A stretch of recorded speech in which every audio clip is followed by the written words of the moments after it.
Hello, friends. Welcome to Level Up with Debbie Neal. I am your host. There is nowhere I would rather be than right here, right now with you. This podcast is all about leveling up in all aspects of our lives. Thank you for being here. I am so grateful. I'm excited to be on this journey with you. Together, we are leveling up. You ready? Hello, my Level Up family. You guys, I am so excited to be with you all today. We are going to be taking a little bit of a twist because we know that just about every single podcast that you're listening to with Level Up with Debbie Neal, we're talking mindset, we're talking business, we're talking goals, we're talking all of those things. Today, we're switching a little bit and we're going to really dive into gut health, right? And you're going to be excited to know that I have two guests here today. It's not going to be me diving into this. And here's the thing that I love. Number one, gut health is so incredibly interesting. And I've been learning about that in the profession and the company that I am in over the last 17 years. But people a lot of times think gut health and they think, stomach, but it's actually attached to every single thing that we do. So the Debbie Neal 17 years ago didn't think there was a connection between gut health and mindset or gut health and success. And today I know a totally different story. So I'm super excited for you all to hear from two experts today, and we're going to have some fun. So on this episode today, I am here today with Dr. Tanda Cook and Dr. Katie Collier, and I'm going to give you guys a little bit of an introduction and their credentials, and then we're going to dive into this. So Dr. Tanda Cook is a naturopathic physician, a food expert, a published author, an international speaker, a blogger, as well as a health and lifestyle coach. She is wildly passionate about educating and inspiring people to take steps to add health to their lives. Tanda has been traveling and speaking internationally over the past decade, teaching on the subjects of health, food, nutrition, entrepreneurialism, and finding the life you love. She has a gift for explaining confusing medical terminology, so I'm excited for that today, and concepts in clearly understood terms, empowering her audiences to celebrate healthy living through food, lifestyle, and choice. Today, clients from all over North America seek her out for counseling and retreats to experience the earth and their health in a transformed way. Her presentations are fun, they're energetic, engaging, humorous, and educational. Tanda received her undergraduate degree from Skidmore College in Saratoga Springs, New York, and then went on to receive her doctorate from the National College of Natural Medicine in Portland, Oregon. And she is here today with her partner, Dr. Katie Collier, who's also a naturopathic physician, a health coach, a food expert, and speaker who has dedicated her life's work to passionately helping women become empowered in their health by reacquainting them with the innate wisdom their body holds to heal. Dr. Collier earned a bachelor's of science in nutrition and diabetics from Westchester University before attending naturopathic medical school at the Canadian College of Naturopathic Medicine in Toronto, Canada. She's trained in compassion inquiry. Dr. Katie bases her medical practice on trauma-informed approach, acknowledging the mental, emotional impact on disease. She also runs a weekly group alongside Dr. Tanda Cook that empowers women to take agency over their health through education and community. Okay. You guys, that was pretty impressive, right? I needed to breathe. I need to breathe. I need to take some water. I need to relax. And I have spoken on stage with tens of thousands of people. That one had me a little bit tongue-tied. So I apologize if I mispronounced any one of your credentials, but I am really excited to have both of you here today. We're going to keep today really fun. We're going to keep it simple, yet dive, but really just talk about the jobs of the gut, how it, the disruptors, how to heal, the impact of stress. So what I'd really love to do to even just start is just turn it over to the both of you. You guys are going to decide here who's going when. That's up to you, because this is my first time having two people on at the same time. But just a little bit, and then we'll dive right in with, the gut and everything else.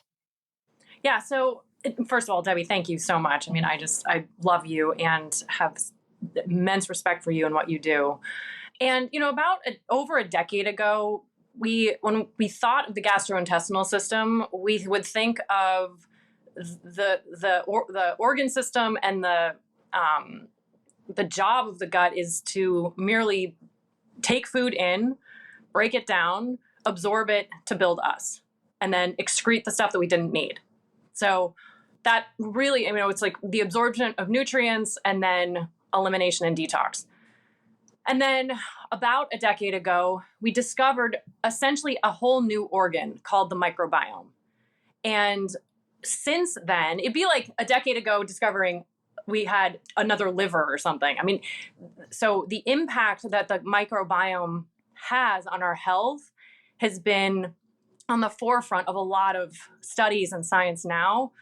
And so when we discovered the microbiome, so on our skin and every mucous membrane is lined with microbes, mostly bacteria. And so when we discovered them, the question then became, why? Why are they there? What are they doing? What are they doing for us? And what are we doing for them? And so it's really turned the importance of gut health up about 100 notches, because what we're learning is that these microbes, and there are trillions of them, there are actually more microorganisms on us and in us than there are cells in our body. And these numbers are things that we as humans cannot wrap our brains around. We're talking about trillions and trillions of them, but there's actually more bacteria in and on us than there are cells in our body. And Dr. Mark Hyman, who I love, says that we're 95% bacteria and 5% human. And so again, the question became why? And so what we're discovering is that the microbes that line our gastrointestinal system and our skin and our vagina, our eyes, our lungs. So what these microbes are doing is that they are playing a key role in our immune system. And as we know, 80% of our immune system is in our gut. They make vitamins for us. They make things like B12, folate, vitamin K. And then they also make neurotransmitters for us. So 95% of the serotonin, which is the happy hormone, is made in our gut. And 50% of dopamine is also made in our gut. And so, a lot of our patients have, chronic anxiety and depression. And we've been told for decades that it's a head problem. Well, now we're discovering it's most likely a gut problem. And the gut affects every system. And Katie and I were talking about this earlier. It's kind of like a duh statement. We're not plants. We don't photosynthesize. So we have to consume things from the outside world. So of course the gut affects everything. But what we're discovering with these microbes plus nutrition is that they hit every single system. So you'll see if you Google gut axis, AXIS, gut axis, there's a gut brain connection, a gut ocular connection, so how our gut health affects our eyes. There's a gut skin connection. There's a gut immune connection. There's a gut lung connection. There is a gut cardiovascular connection and a gut immune connection. And Katie and I literally just 20 minutes ago, we were sitting talking about how we are sick. Our world is, we're seeing more and more chronic disease at younger and younger ages. And how do we help that? And then how does the microbiome and how does gut health impact that negatively or positively? You guys, I'm sure my listeners are thinking, "Oh my gosh, what do I eat now? Like, what do I do?" I'm definitely, thank goodness my plan was having a shake for dinner because I've had a really packed day. But so this is like, it's so intense. The great thing is this is going to be an episode that people listen to over and over and over again so they could literally understand. So that's all the science behind it. How is like somebody like us, where a lot of times, like I used to think gut health is what I eat. Am I gaining 5 pounds? Am I losing 5 pounds? But people weren't making the connection, like you said, of the mental health. Or like, for example, when I was growing up, I took tetracycline for acne. My mother took me to a dermatologist and put me on tetracycline, and I was on it for, I don't know, maybe like 5 years. Nobody ever talked gut health. There was never the connection between the gut and the skin.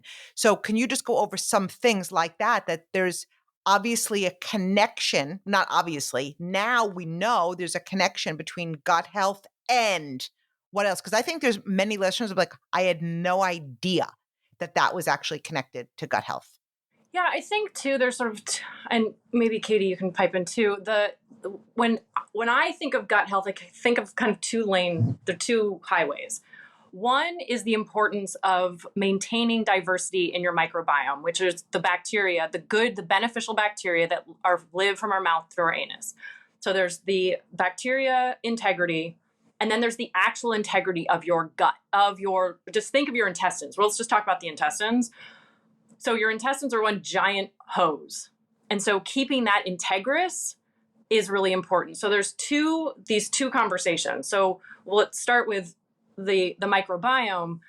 What we're discovering is the diversity of bacteria that line our tube from our mouth all the way to our anus is the healthier we are, the more diverse they are. So just so people get a visual, I'll tell my patients that, we think of the diversity as a rainforest. How many species are in a rainforest? First of all, nobody knows. And second of all, it's very diverse. A healthy rainforest has a lot of diverse species, keeping that whole ecosystem in balance, because as in nature, there's checks and balances there.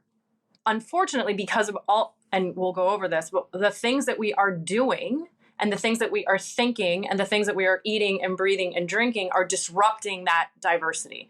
So many of us, what we're showing now, and Katie and I will run stool tests on our patients, are showing that the diversity is more like the Sahara Desert. Like there's some things that live in the Sahara Desert, but not the diversity of the rainforest, right? And so there's a big problem there. And we'll talk about what happens when those get disrupted. So there's that one conversation. Then over here in this other conversation of what will disrupt the integrity of your tube. So let's just think of it as a hose. If you blast hot water through a hose that's not very sturdy, the hose will break. And so what are we doing from a consumption standpoint and a stressed standpoint that is affecting negatively the integrity of that hose? So to talk about what disrupts the integrity of the diversity of the bacteria, because again, remember, you want a lot of different species of these bacteria and as the rainforest. So what is disrupting that? Because remember, what they do is they play a key role in our immune system. They make neurotransmitters for us. They make vitamins for us. They make anti-inflammatory compounds for us. So that means they can make anti-inflammatory compounds that hit your whole body, but let's just talk about the skin. They also can make pro-inflammatory compounds, depending on what you're eating, that also hit your skin, called eczema, acne, psoriasis. So these are some of the symptoms that we'll start seeing that's not actually a skin problem, it's a gut problem. And so then when we see those things, we know that there's been a disruption in the diversity of the microbiome. So what are some things that will disrupt the microbiome? And Katie and I can go back and forth on this. The number one sort of obvious one is antibiotics. Mm-hmm. What they're showing now, though, is all pharmaceutical drugs, and we're not saying pharmaceutical drugs are bad. This is just what happens when you take them, especially over chronic, like tetracycline, say, when you take them over a long period of time, like birth control, ibuprofen, Tylenol, statins, antibiotics, they all are having a really negative effect on the diversity. So they're killing off some of these microbes. Some of the other things that will affect the diversity negatively is inflammatory and highly processed foods, mainly because they're inflammatory, like gluten, which is found in pizzas, pastas, cakes, cookies, crackers, cereals, all of the baked goods, all of the things that we love, right? And then, so it's found in that. So gluten is found in that. So gluten has a pretty intense negative impact on the gut, specifically the cilia that Katie was talking about.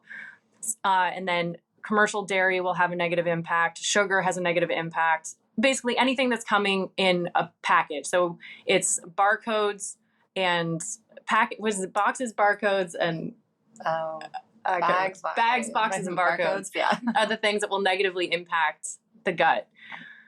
The other thing to think about is why we put preservatives in food. So if you read the back of a cereal box, you'll see we put preservatives in food because we want them to live on a shelf for a really long time. Preservatives make sure that no microbes, no bacteria, no fungus grows on that food so it can live on a shelf for a really long time. Well, if we're eating that food, we're also killing our microbes. I know we're doomsaying this, Debbie. I promise we will get this is to positive actually, things. I have to tell you, it's so interesting. And I've obviously been on this journey, right? Since you know the company that I'm aligned with. And I have to say, like, I was first thinking, oh my gosh, I could eat nothing. I could eat nothing. But now I'm so aware and I'm so conscious. And it's actually, once you go through the habits, it actually feels amazing to make that transition because there really is a healthy alternative to everything. Like I really feel like I don't lack. I mean, I'm not gonna lie. Some of my VPs took me out for my birthday yesterday and they ordered a cheesecake at the Cheesecake Factory and we all put our fork in it. I have no idea what those ingredients were, but I'm really good most of the time. So on those choices, I could do what I want. So I don't think this is doomsday. I think it's really incredible because when I eat better, I feel better. And when I feel better, everybody around me is happier. Yep. That's awesome.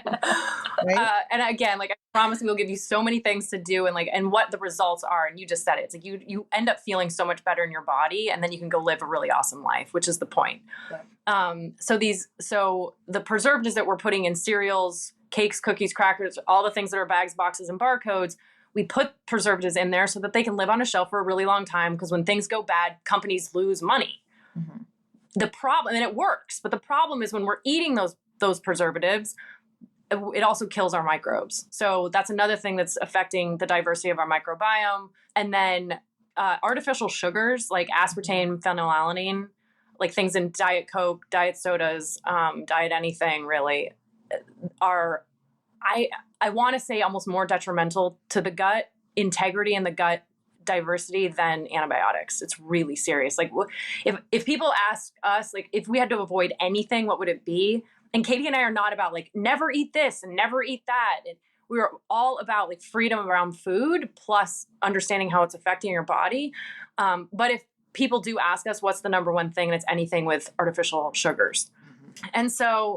And then the last thing that really affects the microbes and the diversity is stress. And I really think that people underestimate the impact of stress. I'm going to take that back. I know that people underestimate the impact of stress on our body. No, I mean, yeah. So our stress response it's designed to keep us safe. It's designed to keep us alive, right? It's designed to be turned on in acute danger, right? That's how we've evolved over time, is if you run into a tiger, then you're going to turn on your stress response. You're going to jump into that sympathetic nervous system, where the name of the game is to stay alive, right? And how do we stay alive? We want to make sure that our body is prepared to fight that tiger or to run away from that tiger. And so all of these physiological things happen in our body in response to that threat in order to maintain energy, right?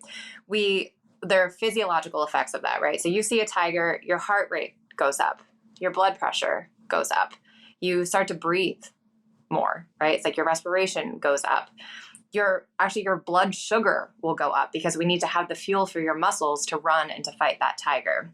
Then what gets turned down is our digestion gets turned off, right? Because it actually requires energy for us to break down our food and to absorb it. We get energy from food, but it requires energy to break it down to actually be able to absorb it. And so if you're fighting a tiger, that's the last thing on your body's mind, right? It's not like I don't need to be digesting the food that I just ate because I need to, first of all, make sure that I survive and outrun this tiger. So our digestion actually gets shut off and becomes less optimal. We're not going to spend you're not going to spend that money. Our reproduction organs, like our hormones, that will actually take a back seat. Because in the acute, we're not really worried about reproducing. We're not really worried about our reproductive organs because they're not vital to us surviving, right? Like you can survive without your reproductive organs. You can't survive if you don't actually outrun this tiger. So there's all of these physiological effects that happen. And primarily, when our cortisol raises, which is our primary stress hormone, is our gut gets shut down, right? And so when our gut gets shut down, we're not digesting properly. We're not absorbing properly. And it actually can start to erode that lining. So Tanda mentioned earlier, it's like making sure that the integrity of that hose, chronic elevated cortisol can impact the integrity of that hose. So the tiger analogy makes sense to a lot of people, right? It's like, okay, if I'm faced with a life or death situation, then that's okay. Like, I get that. I understand that that's stress. What we don't necessarily translate is that your job could be a tiger. Your relationship can be a tiger. Your relationship with your kid could be a tiger. Money can be a tiger. Like, we have so many tigers in our life that we don't necessarily just interact with for a blip in time. These things may be years in the making. And we are running off of this stress response for much, much longer than that stress response was ever designed to be turned on for. It's supposed to get us through an acute danger and then turn off. And then we're supposed to go back into what's called our rest and digest parasympathetic nervous system, because that is where regeneration happens. That is where repair happens. That is where digestion happens. That is where vitality happens. And all of us, I am going to consciously say all of us, we get stuck in the fight or flight. We get stuck with our tigers, and we're not even necessarily aware of what our tigers are. And so we are just running on cortisol and running on our stress response with no real awareness that that's what's going on. And it can be, it's our thoughts too, right? It's like the number one fear for human beings is public speaking. So if I ask someone who has a fear of public speaking to close their eyes and to imagine themselves up on stage, which you two don't count. So if I imagine someone who has a fear of that, to imagine themselves up on stage in front of 10,000 people, that physiological impact is going to happen, right? You might start to sweat. You might get warm. Your heart might start to pound. Your digestion's going to turn off. You might, you might get dry mouth, right? It's like your saliva turns off. That can all happen just from me sitting here imagining doing something. I don't actually have to be doing the thing. And so the thoughts that we are thinking and the narratives that we hold about our life and about ourselves are physiological. Like, they're not inert. They have an impact, and primarily they have an impact on our digestion. I'm sure the audience would love to hear is like, what action steps can we take? Like, what can we do? Because we can't change the past. We can't change the damage that we've done, although we can, but we can't undo it. We could just move forward from this point on. So what are the action steps? Like, right away, I just want to, I know what we could do for stress. I talk about that all the time, but what can we do to take the action steps to heal our gut, which is going to show up in every single aspect of our life, including leveling up our success and our mindset?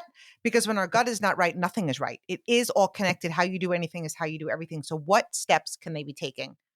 Yes. And before we even jump into that, what Katie and I can talk about is, what are people experiencing that is a gut problem that is maybe that they wouldn't think is a gut problem. Like anxiety and depression are probably the two biggest ones that have been made out as a brain problem. And what we're discovering is depression in particular is an inflammatory problem and a gut problem. So it's things like depression, anxiety, hair loss, hormone imbalance, hypothyroidism, skin issues like eczema, acne, psoriasis. Then there's the actual gut stuff, which is IBS, which is irritable bowel syndrome, IBD, irritable bowel disease. It's Crohn's. It's any autoimmune disease. It really is all systems go back to the gut. So when somebody says, "Oh, my gut's fine," and when I say gut, like, people usually think, "Oh, I poop normally," or "I don't have gas and bloating," or "I don't have acid reflux," but I have migraines. I have hypothyroidism. I have Hashimoto's. I have like my hair and nails are super weak and thinning. And that we immediately know there's a malabsorption issue, because your hair and nails are made of protein and minerals. Osteoporosis and osteopenia. 97% of females over the age of 80 will have osteoporosis or osteopenia, which is to say basically 100% of us, if we make it over 80, will have bone problems. And that is a mineral imbalance, and that is an absorption problem, and that is a gut issue. So and Katie and I, maybe we'll think about like another way to say like gut health, because I agree with you, Debbie. Like, when people think gut, they think their stomach, and it's like really the whole system of absorption and breaking down of food and building you. So those are the symptoms and the issues that people will come to us with, and we inevitably go back to the gut. And of course, other systems are involved, but the gut is a really great place to begin, because it's where you're getting your nutrients from. It's where you're getting those building blocks to build you. So some of the things that Katie and I, typically start with is obviously nutrition. And so with food, we do not think there is one diet for everybody, period.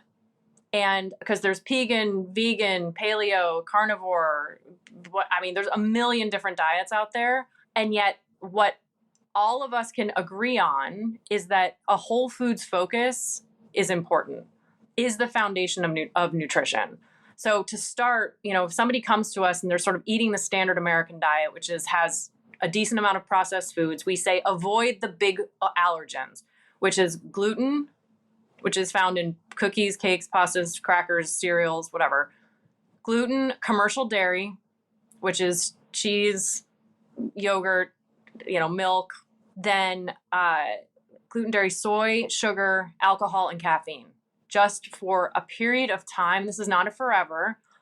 But to press pause on that, because all of those foods can, and most do, trigger the inflammatory response in the gut, which is really hurting your whole intestinal system.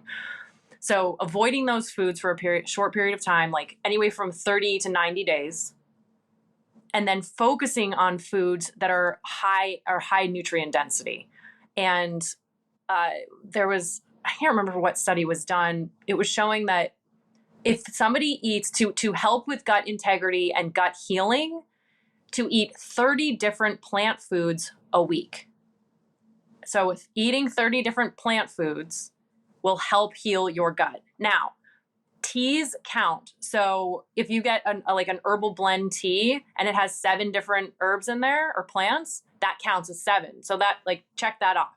Then if you add spices to your food, that counts as well. Like using something like curry powder is great because it has a whole slew of it has like turmeric and cumin, and there's lots of different spice blends in a curry powder. So those count.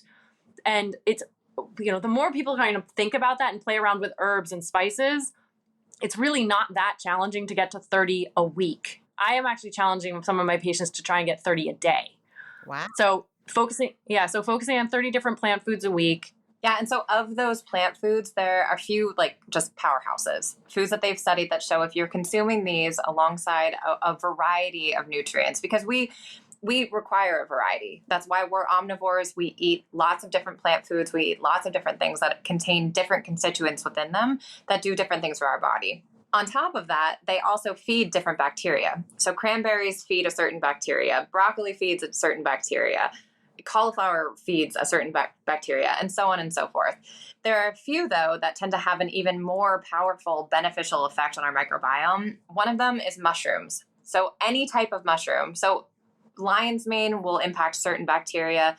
Chaga will impact a different type of bacteria. Shiitake will impact a different type of bacteria, but they all will impact that particular bacteria robustly. So mushrooms are one of the most powerful things that you can eat to restore your microbiome. Rosemary is also one of the most powerful. So this question was posed to us by a dear colleague of ours, Dr. Heather Zwicky, and she was asking which herb or which spice we thought was the most powerful. And we both guessed turmeric, but it's actually rosemary. So even just putting, rosemary tea or putting rosemary on your eggs or rosemary in your stir fry or in your pot roast, it doesn't have to be a lot. It doesn't have to be like a full serving of rosemary, but just eating rosemary on a regular basis has a robust impact on our microbiome. So those are two kind of just like superfoods of the variety. On top of that, fermented foods. So probiotics. So most people think probiotics and they think of a supplement.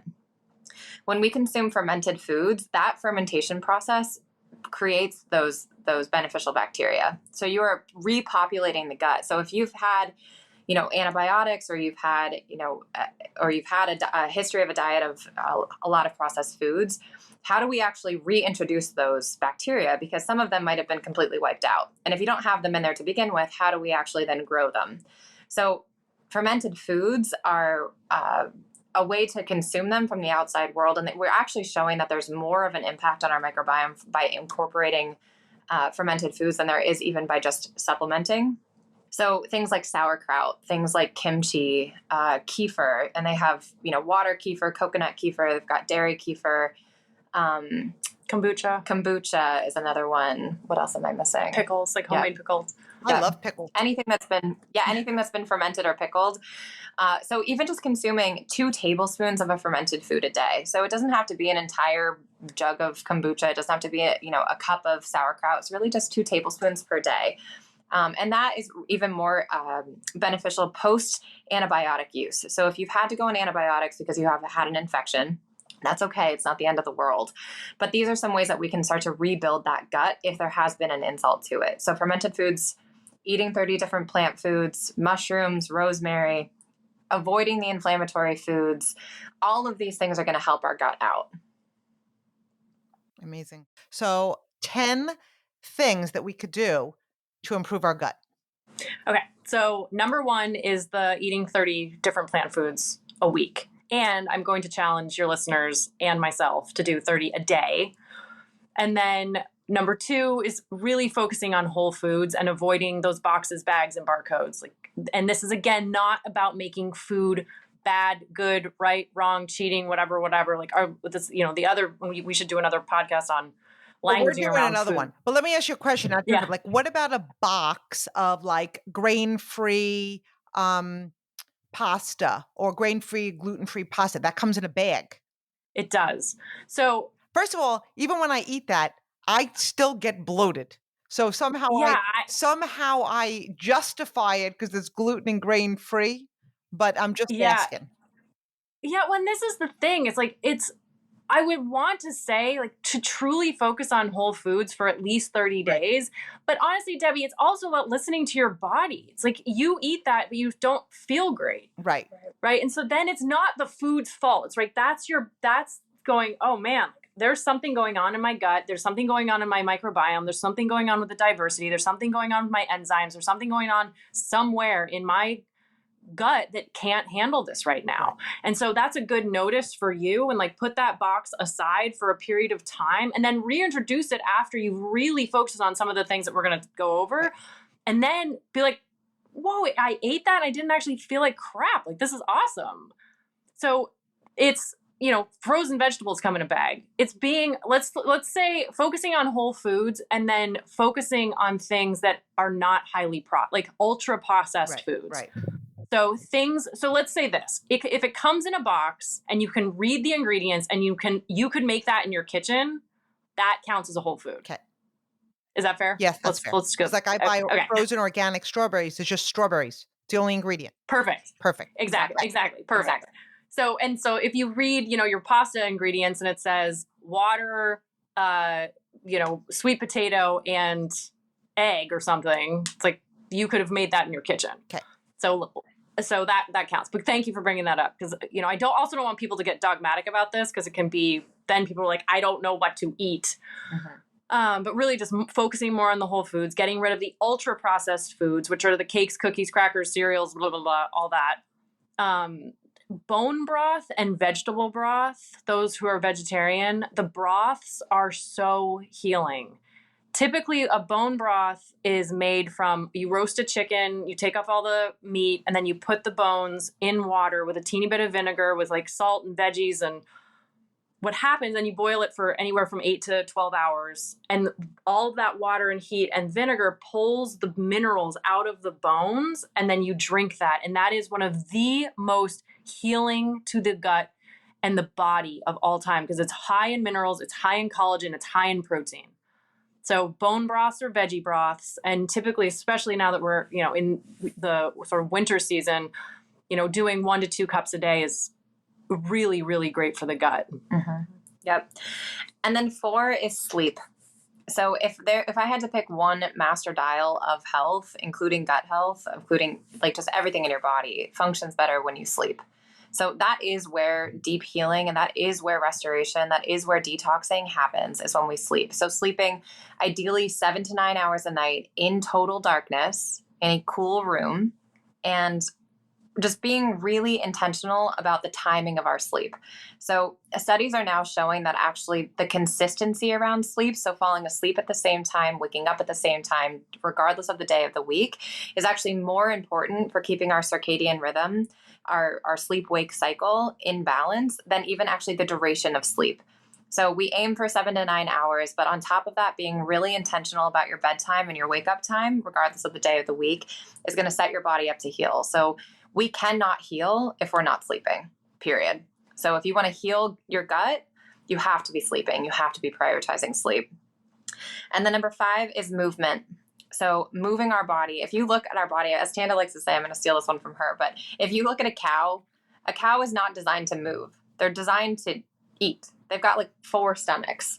When you look at a human, we are filled with pulleys and levers and things, and we are designed to move. So moving your body every day. That doesn't necessarily mean that you have to go, bust out an hour workout at the gym every single day, but do move your body. That can be a dance party, that can be taking a walk, that can be playing with your dog, that can be gardening, that could be mowing the lawn. However you want to include movement into your day, do it. Yeah. And then fermented foods, just again, to repopulate your gut, kefir, kimchi, sauerkraut, kombucha, again, just 2 tablespoons a day will get the job done. Water, half your body weight in ounces of water a day is ideal. Number 8 is meditation, because as we talked about, the impact of stress on our gut is huge. And so ways to regulate the stress and handle stress management, stimulate that vagus nerve, which is our healing nerve. Meditation is a really great one. Mm-hmm. Apple cider vinegar is one of our favorites. So apple cider vinegar, not only drinking 1 tablespoon before meals, not only helps with blood sugar regulation, because of the acetic acid, it also helps with digestion. So it helps turn your digestive juices on to help break down those foods that Katie was talking about earlier, like how we break down the building blocks of protein to make it useful for us humans to build us. So drinking apple cider vinegar before meals, again, 1 tablespoon, you can dilute it in water. And then the last one, which is my favorite, is play. And yep. Debbie, that's where you come in. It's like you live a life on fire, do things that inspire you, bring you joy. And when your feet hit the ground in the morning, like, yes, life happens at you, but Katie and I really coach hard around life purpose and play and joy, because that, again, stimulates the vagus nerve. It stimulates healing. It stimulates digestion, and it'll build an incredible version of you. Okay, you guys, this is exciting, right? So I don't know if you're going to be willing to come back for like many more episodes, because I feel like we have so much more to talk about. And this goes so much deeper. And it's interesting because you said to me, like, your favorite topic of all this is to really go into the mental health piece of it. I'm very passionate about this piece of it because I've lived with it in my family for just about my entire life.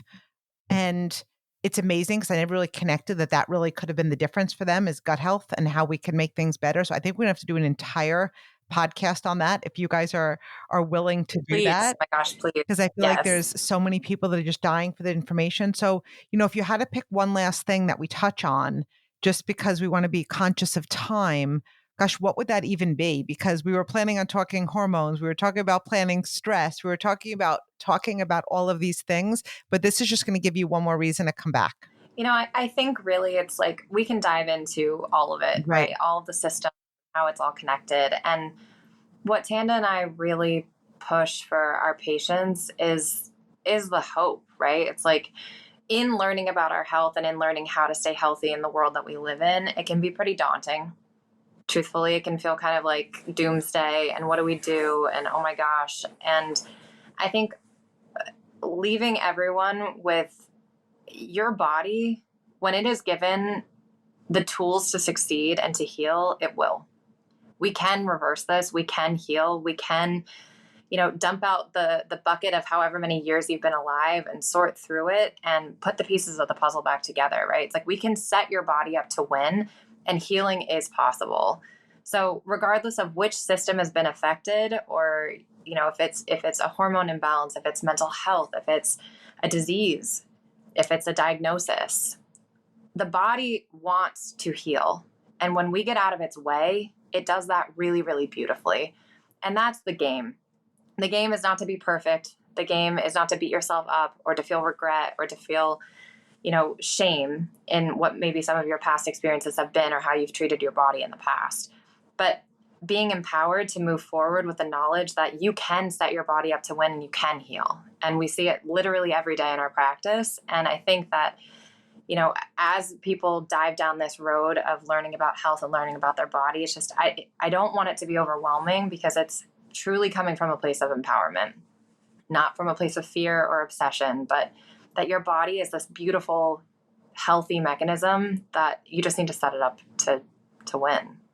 And it's fascinating because, and one of the things you said is don't beat yourself up. I was one of those parents that when my kids were younger, I'm like, I really hope they have an ear infection so I can get an antibiotic and go home. And when we know better, we do better. And I had that mindset because honestly, I didn't really realize I was living in a sick care world. I didn't understand it as a young mom. And then as we get older and we really open our minds up to the possibilities, it's very empowering to know these things. And I can tell you when I first started my journey, I'd be like, oh, I have to give up this, or I have to give up that, or I have to give up this. But in anything, when you focus on the gains are so much more rewarding.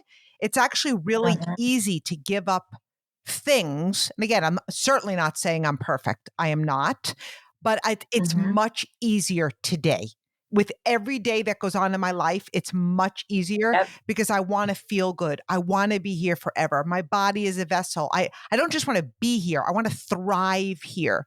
So I feel like all of these things are really knowledgeable and powerful. And so what are some of the last thoughts that you'd like to leave our listeners with? And then you guys, my friends, I'm going to ask them to come back because we need to talk about hormones. I'm turning 52 on Monday. Well, by the time you guys hear this, I'm already 52 because we're recording in advance. But I turned 52 on December 10th, and I want to feel my best. I want to look my best. I want to feel my best. And, a lot of you guys know that outside of doing this podcast, Level Up with Debbie Neal, I am with a company. I am a top leader in a company. And one of the things that I do sell is a program that, these doctors stand behind. So again, you could completely message me and I'd love to talk about that further. And they're also going to let you know how you can get in touch with them because I have top leaders in my business that go to them and do programs with them and coaching with them on their health. So it's just, we've got a win-win thing going on here. So what are some of the things that, anything that you'd like to share? And I know there's so much, but we're going to come back and then where everybody can find you. Yeah. I mean, and echoing what Katie said is that, I think a lot of people think that their health is a deficiency of an acai berry or the deficiency of Advil or the deficiency of probiotic or that they're doing something wrong, that they have to fill with to heal. And what is so apparent as Katie and I heal our own lives and our own bodies and help others do the same is it really is getting out of your body's way and really connecting with what your body is telling you, because our bodies are our true north. Our heads get in the way. And so many people think too much and feel too little. And what Katie and I have done and in our personal journey of healing is practice actually feeling a whole lot more. And yes, we've got the training. Yes, we've got the schooling and whatnot, which is amazing. But holy cow, our body's the smartest things. And so how and where people can find us. So I'm on Instagram. Dr. Tanda Cook is my handle. Katie is Dr. Katie Collier. She's also on Instagram. You guys can find our website. It's drtandacook.com. We also have we do take on one-on-one clients, and that is outside of teaching and talking, on podcasts. And I mean, Debbie, we can talk about menopause and hormones, and there's no topic. I'm going to invite you. Yeah, there's no topic that we won't touch. But doing the one-on-one is so awesome because that's when we get to see people get the aha. They go, whoa, like that's where that first injury happened at 2.5 years old, that then I led to this and then led to this and then led to this. And then all the stuff that I was eating, all the stuff that I was taking, all the stuff I was doing, the relationships that I was in. And then I turned 53 years old. And here I am with an autoimmune disease and going through menopause and not feeling well in my body at all. And so when we can help people put all of the pieces together, because all of the pieces, all of your life are you. It's not just because you're not drinking enough acai juice, so, which a lot of people come to us thinking that that's the case, and it's just not. And then we have an online community called the Soapbox Docs, which every Wednesday Katie and I go live, and if for 1 hour at noon on Eastern Standard Time on Wednesdays, and we talk about all things health. That no topic is off off limits. We bring in guest speakers. It's essentially a live podcast with the two of us, but in a community sense. And that's also where we shine. We love teaching, and people ask great questions, and it's more about the community, because the number one thing associated with longevity is not nutrition. The number one thing associated with longevity is community, and especially women. And that's a whole nother topic, but we love what we do, Debbie, and being on with you and what you are doing, what you're creating is magnificent. And I just think the more the merrier in this lifetime, because our bodies are our vessels, and that's it. And we can do right by it. And you know how much I love community. You know, I do. I've seen you on stage. You've seen me on stage. I love every single thing about community. And I really can't thank you both enough. This has been really, I have to record another podcast after this, but I'm going to go have bone broth, because it's one of those things that I was told to do it, but I really never did. I really never did. And yet I do the program that I sell all the time, but I don't really talk about bone broth. And you guys, and I'm a top leader in my business, and I share that with you because we're always learning. Like, we're always learning. We're never done learning. And when you learn something new, I'm like, oh, I don't think I have sauerkraut in my house. But like, if I actually love sauerkraut, and I used to do it on a regular basis, and I got away from it. But again, when you realize how important those things are, it really, really makes a big difference. So I want to thank you both so much. Thank you for being here. All of their information will be in the show notes as well. You should definitely follow them. If you're looking for one-on-one, if you're looking to connect with them, please connect with them, because what they bring to the table is absolutely priceless. And if you're looking for the program, to do, you can absolutely DM me. And if you want more details on that, you can get it from me as well as them. And, but anyway, thank you both. I've had an amazing time. It was a value to our listeners, and today was a lot of fun, and we'll be back. Thank you. Debbie. We love you. Bye.